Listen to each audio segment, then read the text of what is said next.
राधे राधे मित्रों, आप सभी का स्वागत है मेरे इस चैनल सनातन की राह में। मित्रों, आज हम बात करेंगे गंगा जल की महिमा के ऊपर। गंगा जल की महिमा का गुणगान किसी से छिपा नहीं है। हिंदू धर्म ही नहीं बल्कि दुनिया के सभी धर्मों में माता गंगा का महत्वपूर्ण स्थान है। गंगा की महिमा युगों युगों से चली आ रही है। इसके जल को अमृत की संज्ञा दी गई। आज भी हरिद्वार के गंगा जल को लेने के लिए देश दुनिया से श्रद्धालु पहुंचते हैं। सर्वमान्य तथ्य है कि युगों पहले भागीरथ जी गंगा की धारा को पृथ्वी पर लाए थे। भागीरथ जी गंगा की धारा को हिमालय के जिस मार्ग से लेकर मैदान में आए, वह मार्ग जीवन दायिनी दिव्य औषधियों व वनस्पतियों से भरा हुआ था। इस कारण भी गंगा जल को अमृत तुल्य माना जाता है। धर्म नगरी हरिद्वार में गंगा का अपना विशेष आध्यात्मिक महत्व है। हरिद्वार, प्रयाग, अवंतिका तथा नासिक, इन 4 स्थानों पर महाकुंभ की परंपरा भी सदियों पुरानी है। आज भी इन 4 स्थानों में महाकुंभ का विराट स्वरूप दिखाई देता है। पुराणों में भी इसका उल्लेख मिलता है।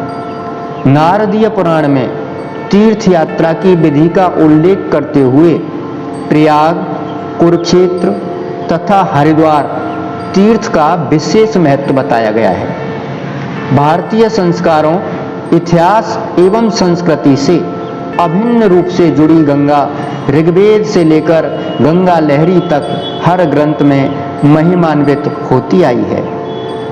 गंगा का महिमा गान करते हुए शास्त्र भी कहते हैं, गंगा गंगेति यो ब्रूयात योजनामं सतैरपि मुच्यते सर्व पापेभ्यो विष्णुलोके स गच्छति। अर्थात जो गंगा का सैकड़ों योजन दूर से भी स्मरण करता है, उसके समस्त पापों का नाश हो जाता है।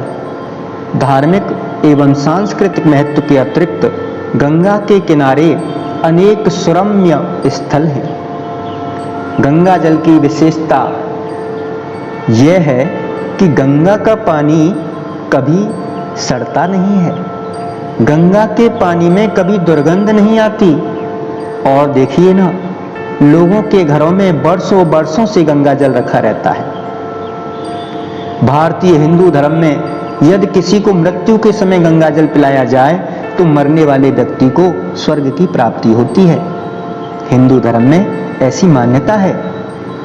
भारत में हर शुभ कार्य के लिए गंगा जल का प्रयोग किया जाता है। मंदिरों में चरणामृत के रूप में दिया जाने वाला द्रव्य गंगा जल ही होता है, जिसको ग्रहण करने से अंतरात्मा की शुद्धि होती है।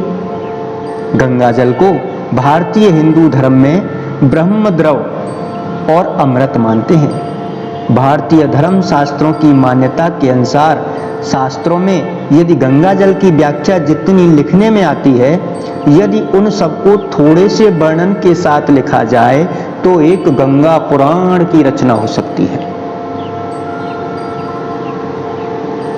ये बात हम हमेशा से सुनते आए हैं। अक्सर लोग गंगा के पानी की खूबियां बताते मिल जाते हैं कि ये पानी कभी खराब नहीं होता, इसमें कीड़े नहीं पड़ते, इसमें ये बदबू नहीं आती। गंगा की धारा पर हमने तमाम जुल्म किए, क्या नहीं किए? इसमें गंदे नालों को बहाया गया, लाशें फेंकी गईं, कचरा डाला, मगर गंगा के पानी की तासीर जस की तस रही।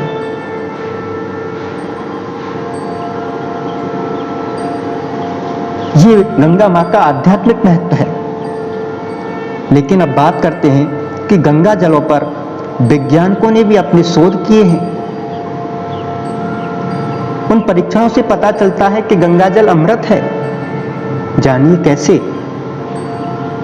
वैज्ञानिक परीक्षणों से पता चला है कि गंगा जल से स्नान करने तथा गंगा जल को पीने से हैजा, प्लेग, मलेरिया तथा क्षय आदि रोगों के कीटाणु नष्ट हो जाते हैं।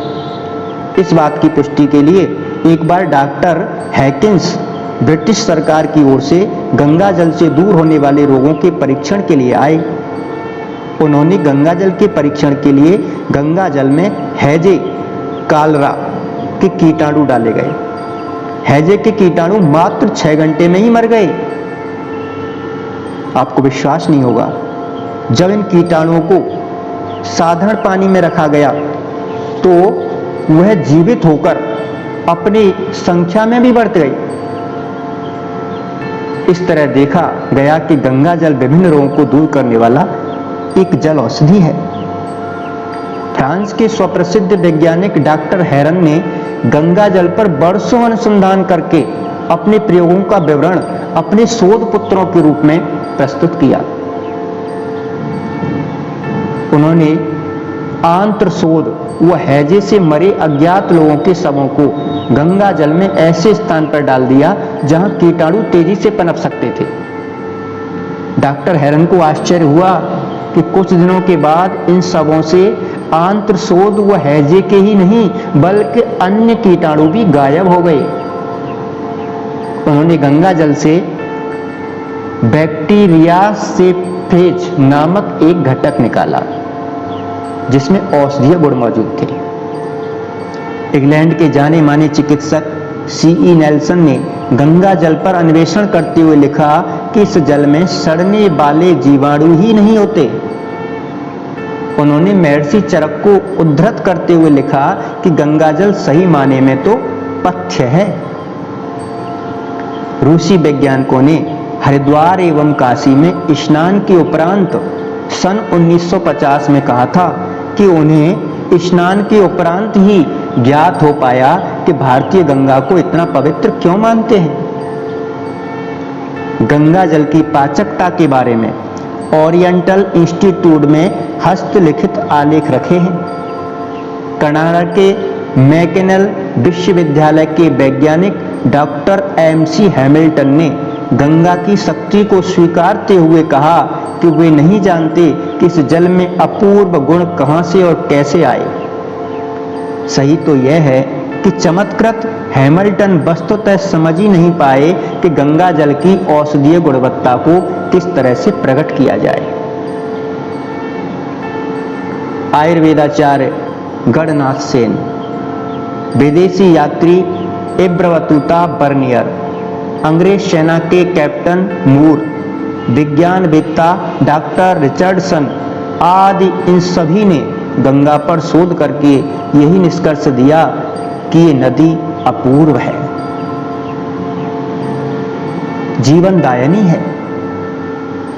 विज्ञानवेत्ता ये मानते हैं कि बैक्टीरिया पर बसर करने वाले ये वायरस भविष्य में इंसान के लिए बहुत मददगार साबित हो सकते हैं। आज के रिसर्चर इन्हें निंजा वायरस के नाम से जानते हैं, यानी वो वायरस जो बैक्टीरिया को मार डालते हैं। इनमें से कई वायरस ऐसे हैं जो बैक्टीरिया पर हमला करके उनका खात्मा कर देते हैं। और इन वायरस की सबसे बड़ी खूबी ये है कि ये सभी बैक्टीरिया को निशाना नहीं बनाते, ये खास नस्लों के कीटाणु पर ही हमला करते हैं। ऐसे वायरस इंसान के लिए बहुत कारगर साबित हो सकते हैं। ये एंटीबायोटिक का विकल्प हो सकते हैं। न्यूजीलैंड की रहने वाली हीदर हेंड्रिक्सन निंजा वायरस पर रिसर्च कर रही हैं। वो ऑकलैंड की मैसी यूनिवर्सिटी से जुड़ी हुई हैं। हीदर हेंड्रिक्सन कहती हैं कि एंटीबायोटिक रेसिस्टेंट बैक्टीरिया का खौफ बढ़ता जा रहा है। हम एंटीबायोटिक के पहले के दौर में वापस जा रहे हैं। हेंड्रिक्सन कहती हैं कि अगर हमें ऐसी हालत से बचना है तो निंजा वायरस पर काम आगे बढ़ाना होगा। वो अपने सर्गदों के साथ ऐसे वायरस की लिस्ट बना रही हैं जो बैक्टीरिया का खात्मा करते हैं। माँ गंगा और उसमें ये बहता जल मित्रों अमृत ही है। हम गंगा को माँ इसलिए ही नहीं कहते। हे माँ गंगे, भारत देश में बहने वाली, भारत का नाम ऊंचा करने वाली हे माँ गंगे, आपको बारंबार प्रणाम, नमस्कार।